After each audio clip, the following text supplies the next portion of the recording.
Ang kwento ng tatlong isda. Nung unang panahon sa malalim na asul na tubig ng isang lawa ay naninirahan ng maraming magagandang isda. Masayang nagsasama ang mga isda.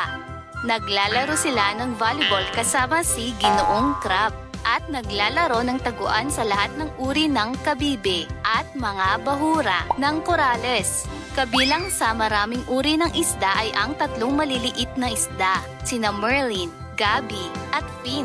Sila ay madalas na nagsasaya kapag sila'y magkakasamang tumatalon palabas sa lawa at paglalaro sa loob ng tubig. Isang araw, ang tatlong maliliit na isda ay nakita ng mga mangingisda na napadaan at tumingin sa lawa. Sinuri nila kung mayroon nga bang mga isda sa lawa. Noong makita nila na puno ng isda ang lawa, natuwa sila at gusto nilang manghuli ng mga isda. Sinabi ng isang mangingisda na, "Tignan mo, ang daming isda dito. Tignan mo, ang malalaking iyon." Sinabi ng isang mangingisda na hindi pa nila nakita ang lawang ito noon at dapat silang bumalik at huliin ang lahat ng isda bukas ng umaga. Narinig ng tatlong maliliit na isda ang usapan. Nagkasundo ang mga lalaki at nagpatuloy sa kanilang lakad. Ang tatlong mga isda ay dali-daling lumangoy sa gitna ng lawa at tinawag ang iba pang mga isda para mag-usap. Ang unang isda ay si Merlin, ang pinakamatalinong isda. Sinabi niya sa lahat kung gaano kasabik ang mga mangingisda na makakita ng napakaraming isda at sila ay maaaring balikan bukas ng umaga para huliin. Gusto nyo bang mabuhay o mahuli? Ang ibang isda ay sumigaw ng, "Gusto naming mabuhay!" Sinabi ni Merlin na dapat silang umalis bukas ng umaga at makatakas papunta sa isang ligtas na lawa. Ang ikalawang isda ay si Gabi. Naisip niya ang parehong idea at nagpasya siyang sundin ang kaibigan.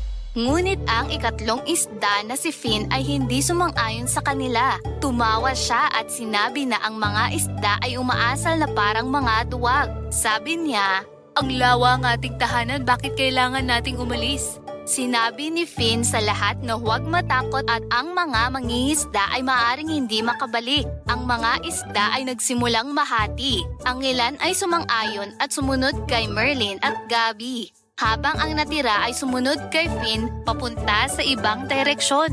Noong madaling araw kinabukasan, bumalik ang mga mangingisda sa lawa. Dala ang kanilang mga lambat. Inihagis nila ang lambat bago pa makatakas ang lahat ng isda. Maraming mga isda ang nahuli, kasama na sina Merlin at Gabi. Nakita ito ni Finn at dali-dali siyang pumunta sa natitirang mga isda. May plano si Finn at sinabi niya sa lahat na huwag mag-alala. Ililigtas niya ang lahat ng mga isda na nasa lawa mula sa lambat ng mga mangingisda. Lahat ng isda ay nagtipon at pumalibot sa lambat at kinagat ng napakahigpit ang lubid gamit ang kanilang mga ngipin. Sinimulan nila itong hilain at hilain ang lambat upang masira gamit ang lahat ng kanilang lakas. Hanggang ang lambat ay naputol at bumagsak patalikod ang mga mangingisda. Ang lahat ng isda ay bumalik sa lawa at sa wakas sila ay malaya. Masaya silang lumangoy palabas ng mga lambat at sa wakas sina Merlin, Gabi at Finn ay muling nagkasama at sila'y ligtas. Ang kwento ng isang sisiw. Ito ay isang kwento tungkol sa isang matalinong maliit na sisiw. Noong unang panahon sa isang magandang nayon, malapit sa tabing ilog, sa isang maliit na kubo ay naninirahan ng isang inahing manok. Ang inahing manok ay nangitlog ng 12 mga paa, kung saan ang 10 itlog ay napisa sa sisiw, ngunit ang 2 ay nanatiling mga itlog. Iniwan ng inahing manok ang 2 hindi napisang itlog sa kamalig at nagpunta sa labas upang maghanap ng pagkain kasama ang 10 maliliit na sisiw. Samantala, ang isang itlog mula sa 2 hindi napisang itlog ay napisa sa pamamagitan ng pagtuktok sa itlog gamit ang kanyang malit na tuka mula sa loob. Ang kawawang maliit na sisiw, kagad niyang hinanap sa lahat ng dako ang kanyang ina nang siya'y makalabas. Ngunit hindi niya mahanap ang kanyang ina at nakita niya na ang lugar ay halos walang laman. Naging malungkot ang maliit na sisiw kaya nagpasya siyang hanapin ang kanyang ina ng mag-isa. Sa sandaling nagpasya siyang hanapin ang kanyang ina, pinayagpag niya ang kanyang mga balahibo at nagsimulang maglakbay mula sa kamalig. Nagsimulang maglakad ang sisiw gamit ang kanyang malilit na mga paa. Nakita niya ang isang baka na kumakain ng ilang berdeng damo. Masigasig na sinimulang titigan ng sisiw ang malaki at matangkad na baka. Matapos ang ilang minuto, ang napakalaking baka ay tumingin sa maliit na sisiw at nagtanong, Ano ang hinahanap mo?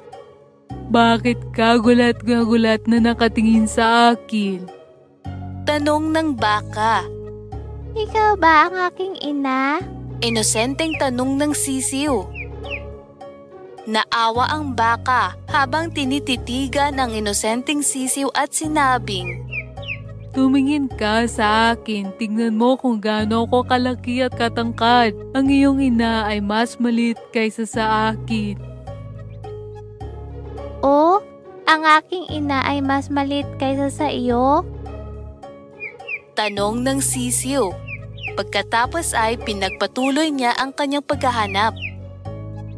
Pagkalipas ng ilang oras, nakita ng sisiw ang kambing na kumakain ng ilang dahon. Lumapit siya sa kambing at nagtanong, Tila, mas maliit ka sa isang baka. Ikaw ba ang aking ina? Tanong ng maliit na sisiw. Mas maliit nga ako sa isang baka. Ngunit mayroon akong 4 na paa. Gayunpaman tulad mo, ang iyong ina ay may taglay na 2 binti at 2 mga pakpak. Sabi ng kambing. Ang maliit na sisiw ay naging malungkot na marinig ang sinabi ng kambing. Nagpasya siyang maglakad pa at ipagpatuloy ang paghahanap para sa kanyang ina. Habang naglalakad siya palayo, narinig ng sisiw ang isang "Kakaw!" na tunog. Naalala ng maliit na sisiw ang sinabi ng kambing at naisip na, marahil lang uwak ang aking ina. Kaya tinanong niya ang uwak. Mayroon kang 2 mga paa at mga pakpak. Kaya ikaw ba ang aking ina? Oo, totoo na mayroon akong 2 mga paa at mga pakpak. Ngunit kaya kong lumipad ng mas mataas kaysa sa iyong ina. Gayon din ang iyong ina ay mas malaki, ang laki kaysa sa akin. Ang kanyang mga paa ay mas mahaba kaysa sa akin. At ang iyong ina ay hindi kayang tulad ko. Tugon ng uwak. Pagkadinig dito, ang sisiw ay nalungkot kahit ang uwak ay naawa para sa maliit na sisiw. Sinabi ng uwak na, Huwag kang malungkot. Subukan mong maglakad pa. Sigurado akong mahanap mo ang iyong ina. Pagkasabi nito, ang uwak ay lumipad palayo. Ang usapan nila ng uwak ay nagdala ng inspirasyon sa sisiw at sinimulan niyang magpatuloy pa. Gamit ang kanyang cute na mga paa, mabilis siyang naglakad sa tabi ng lawa at doon nakita niya ang isang pato kasama ang kanyang mga bibe. Ang maliit na sisiw ay napakasaya na makita ng ilang pagkakahawik sa pato na sinabi sa kanya ng uwak at tumakbo siya papunta sa pato na umiiyak na, Ina! Ina! Ang pato ay nasindak nang makita ang maliit na sisiw. Bakit ka gulat na gulat, ina? Ako ang iyong anak. Sabi ng sisiw. Hindi, mahal ko. Hindi ako ang iyong ina. Sabi ng inahing pato. Tumulo ang luha sa pisngi ng sisiw. Ang kawawang sisiw ay nagsimulang umiyak habang iniisip na hindi na niya makikita muli ang kanyang ina. Natunaw ang puso ng inahing pato. Tumingin siya sa sisiw na may pagmamahal at sinabing, Bakit ka umiiyak, mahal? Hayaan mo, tutulungan kita. Ang sisiw ay nagsimulang sabihin sa pato ang kanyang malungkot na kwento mula sa simula. Ang pato ay sumagot ng may pagmamahal na, Oh mahal, ang iyong ina ay hindi nagkukwak tulad ng sa akin. Ang iyong ina ay Kukurukoko! mayroong isang kalapati sa isang malapit na puno ang nakinig sa buong usapan sa pagitan ng pato at ang malit na sisiw. Nagpasya siyang tulungan ng sisiw at lumipad patungo sa kanya. Pumunta ka sa dulo ng lawang ito at maaari mong mahanap ang iyong ina sa banda roon. Sabi ng kalapati at lumipad palayo. Ang isang inahing manok ay gumagawa ng eksaktong parehong tunog tulad ng pato. Habang naglakad pa ang malit na sisiw, narinig niya ang isang tunog. Kukurukoko! Mabilis siyang tumakbo at sinundan ang tunog.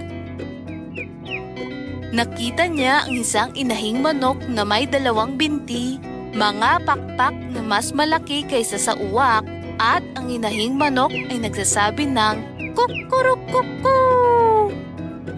Ang sisiw ay nagpasya na ito ang kanyang ina at tinawag ito na Ina! Ina! Ang inahing manok ay lumiko nang marinig ang tunog na ito at agad niyang nakilala ang kanyang anak. Tinawag ng inahing manok ang sisiw na lumapit sa kanya at ang malit na sisiw ay masaya na makita ang kanyang ina sa wakas. Niyakap ng inahing manok ang sisiw sa kanyang mga bisig at pinalibutan ang kanyang anak ng pagmamahal sa pagitan ng kanyang mga pakpak. Sinabi ng inahing manok sa sisiw, Bakit hindi ka nanatili sa bahay, mahal? Umalis ako upang kumuha ng pagkain at ako'y pabalik na sa iyo ngayon. Ang inahing manok ay sabik na malaman kung paano lumabas ang malit na sisiw upang hanapin siya, kaya tinanong niya ang sisiw ng masigasig. Ipinaliwanag ng malit na sisiw ang lahat ng bagay na nangyari gamit ang kanyang cute na boses. Kwento niya sa kanyang ina kung kano siya katapang na hinarap ang mapanganib na paglalakbay upang mahanap siya. Sa pagtatapos ng kwento ng sisiw, ang inang manok ay namangha. Ngunit higit sa lahat, masayang masaya siya. Natuklasan kung gaano naging matapang ang kanyang anak na sisiw.